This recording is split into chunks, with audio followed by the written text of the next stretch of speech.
Thursday, January 2nd, 2025. Ladies and gentlemen, thanks for joining us for another edition of our 7 p.m. English newscast over Camdi's television. Straight away, let's begin with our bullet points.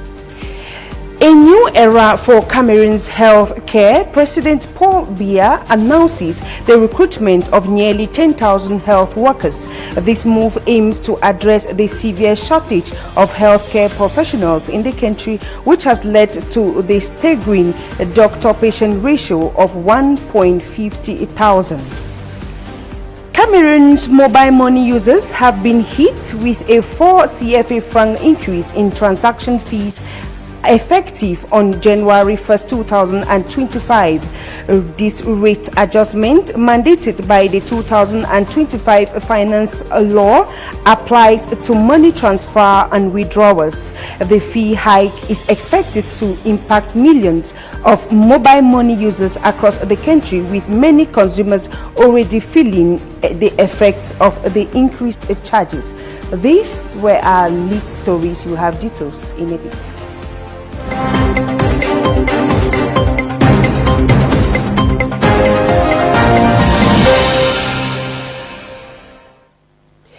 You're welcome back. As you heard in one of our lead stories, in a hopeful address on December 31st, 2024 by His Excellency President Paul Biya, he outlined a pivotal initiative aimed at enhancing Cameroon's healthcare system and addressing the pressing issue of youth unemployment. The head of state announced the recruitment of 9,944 health workers over the next 5 years, a measure designed to bolster the country's medical warfare and improve patient care. Bertrand Tita has details in the following report. Addressing the nation from the presidential palace, President Paul Biya emphasized the importance of a robust healthcare system, particularly in the light of the ongoing challenges faced by the sector. This comprehensive recruitment plan aims not only to expand the number of healthcare personnel, but also to alleviate the burden on existing staff and ensure better service delivery across hospitals and clinics nationwide. Up our efforts to enhance healthcare delivery by upgrading hospital technical facilities and expanding the health map. The recently inaugurated Ngaoundéré and Betua regional hospitals are part of such efforts. The initiative comes at a crucial time as the COVID-19 pandemic has exposed gaps in healthcare personnel and highlighted the urgent need for trained personnel in various medical fields. By prioritizing the recruitment of 9,944 health workers, the government aims to create more job opportunities for young graduates in the health sector, allowing them to contribute meaningfully to the society while addressing the pressing healthcare needs of the population. To improve this sector's performance, I have ordered the recruitment of 9,944 health workers over the next 5 years. This special recruitment initiative will not only help to reduce unemployment among young health sector graduates, but also significantly improve patient care. This announcement has been met with optimism among health sector personnel and recent graduates.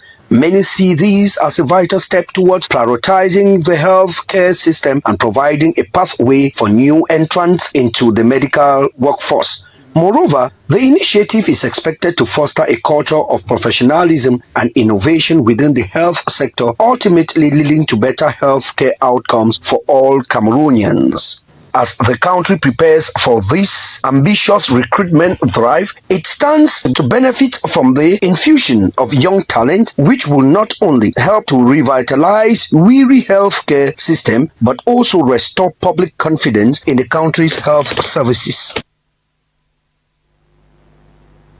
We are still talking health in this newscast, where the Ministry of Public Health, led by its boss, Dr. Mana Wuda Malashi, kicked off the new year with a visit to healthcare facilities across the country on New Year's Eve. This move is to reaffirm its commitment to healthcare excellence and ensuring a secure environment for patients and healthcare workers. Melanimbo and Frank Ebenist in the following report. The Ministry of Public Health visit to health facilities on New Year Eve was indeed a significant event. These visits demonstrate the ministry's commitment to engaging with locals and understanding their experience and challenges. The visit aimed at ensuring safety and preparedness. The ministry's confidence in its ability to guarantee a secure environment is reassuring, especially considering the importance of healthcare in maintaining public well-being. Tonight we are in the field, not only to mobilize, to appreciate the measure which has been taken by our collaborators, but we are in the field also to see what happened in the field and what are our compatriots is doing. So I think. At the end of my visit, I am very satisfied for what I see. Presence of personnel and the implementation of necessary measures are a testament to the ministry's dedication to its mission. We have a personnel which in place. We have all of these health facilities has taken the measure we prescribe, and I think above all we are ready to ensure the safety to our compatriots. So I think that's the aim of my visit in the field. As we move forward, it is essential to build upon the progress made by the Ministry of Health. The visit to health facilities on New Year's Eve marks a promising start to a new year of healthcare advancement. Let's now talk religion in this newscast, where the 6th edition of the Crusade Prayers for the Consecration of Cameroon, organized by the Association of Leaders for Peace and Social Cohesion, has been held this January 2nd, 2025 in Yaoundé. Held under the theme, "The Cameroon We Will Leave to Our Children," is aimed to promote unity, peace, and collective hope, while invoking divine blessings for the nation's progress and development. Let's get details of this story in the following report.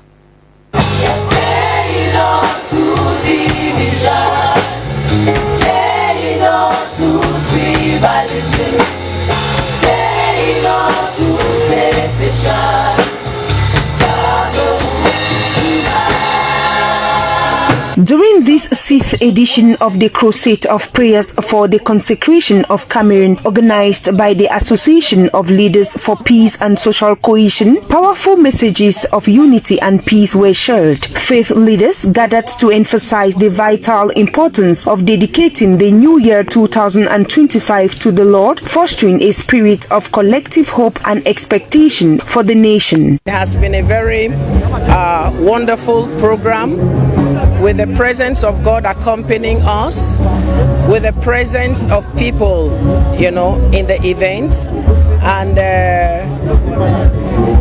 the declarations that have been made here today have been very profound, and I am thanking God that we are able to come out in these numbers to pray and make declarations over the nation. The event provided an opportunity to recognize individuals who have made significant contributions to the development of Cameroon in various fields such as sports, society, and health. Their honorary distinctions highlighted the impactful role these personalities play in advancing the nation's progress and inspiring others to follow. Looking ahead to 2025, some religious leaders encouraged to view the year as a time of great potential and blessings.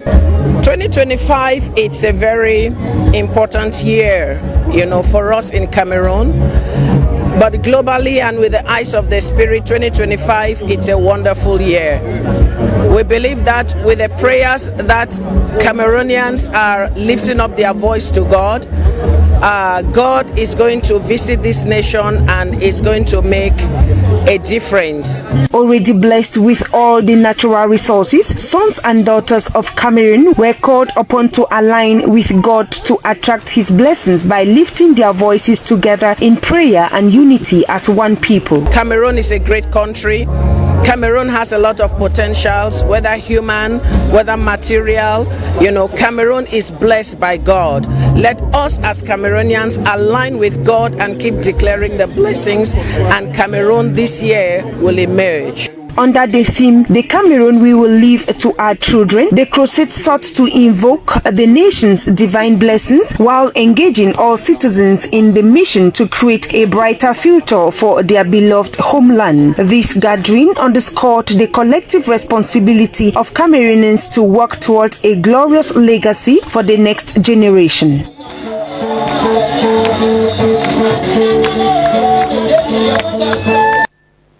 And as the calendar flips to 2025, millions of people have participated in the timeless tradition of making New Year's resolutions. This annual ritual offers a chance to reflect on past accomplishments, confront shortcomings, and envision a brighter future. Melanimbo and Roberto Omam caught up with some Yaoundé city dwellers and put together their New Year resolutions in the following report. The dawn of 2025 has brought a renewed sense of optimism and determination as people around the world set their sights on making this year their best year. The start of a new year is always a time for reflection, and goal setting, and this year is no exception. The trend this year is to move beyond vague promises and instead create detailed, actionable plans for achieving success. Some things need to change in my life.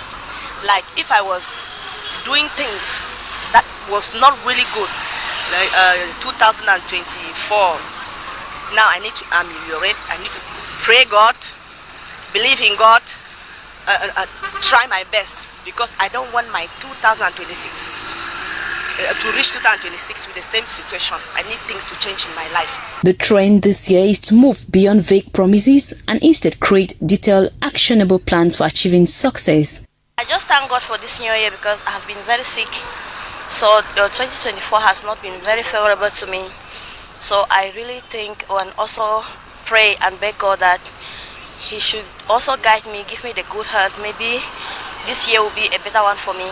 By taking a more intentional approach to their resolutions, people are setting themselves up for success in the year ahead. As we embark on this new year, it's exciting to think about the possibilities that lie ahead. With the right mindset and a solid game plan, there is no limit to what we can achieve. And as you heard in one of our lead stories, Cameroon's mobile phone operators have implemented a 4 CFA franc increase on transaction fees for money transfers and withdrawals, which has become effective since January 1st, 2025. Consumers in Yaoundé are already feeling the effect of the increased fees. However, representatives from mobile financial transaction points suggest that their businesses will not be significantly impacted by this change. Let's get details of this story with Ruth Fonyo.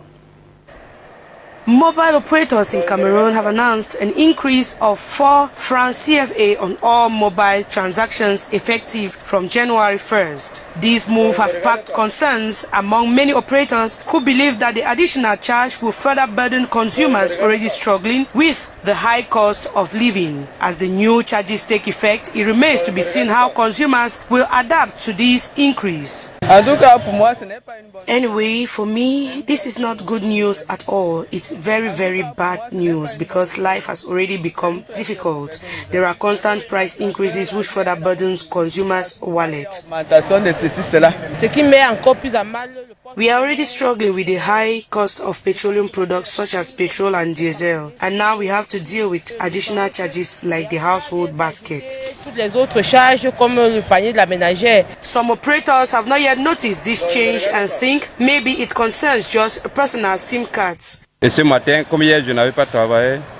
Ce matin, maintenant.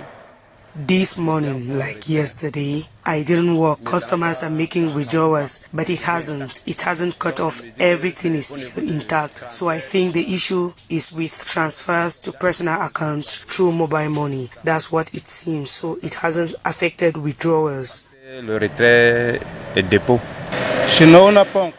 For us, we haven't been impacted yet, but if customers don't come because it's really expensive for them, we won't get anything either. Customers are complaining a lot. They're complaining because it's already expensive. C'est déjà cher. The increment has also drawn complaints from users who feel that the added amount is substantial and should not be minimized. I just made a transfer of 5,000 francs. In the past, it used to cost us 50 francs, but today it's 75 francs, so it's a significant increase, not a small one. The increase in mobile transaction fees in Cameroon is likely to have a significant impact on consumers who are already facing economic challenges and should explore ways to mitigate the burden. And if you're just joining us, you're watching the 7 p.m. English newscast over Kamdi's television. Let's now take a tour out of the country where Nigerian President Bola Tinubu has announced the establishment of a national credit guarantee company in May 2025 to improve access to credit for businesses and individuals. Meanwhile, in Ivory Coast has announced the withdrawal of French troops marking the end of a decade-long military presence in the country. These stories and more compiled in the following report by Sharon Tanya. The initiative, part of Tinubu's economic reform agenda, aims to bolster financial inclusion and stimulate economic growth by expanding risk-sharing instruments for financial institutions. This initiative will strengthen the confidence of the financial system, expand credit access, and support undeserved groups such as women and youth, Tinubu said. The new company will collaborate with key government agencies, including the Bank of Industry, the Nigerian Consumer Credit Corporation, the Nigerian Sovereign Investment Agency, and Ministry of Finance Incorporated, alongside private sector and multilateral organizations. President Alassane Ouattara confirmed that the process will begin in January 2025, with the Port Bouet military base handed over to Ivorian forces. We have decided on a coordinated and organized withdrawal of French forces, Ouattara said. France currently has up to 600 soldiers stationed in the country. This decision aligns with similar actions by other West African nations, including Mali, Nigeria, and Burkina Faso, where anti-French sentiment has grown.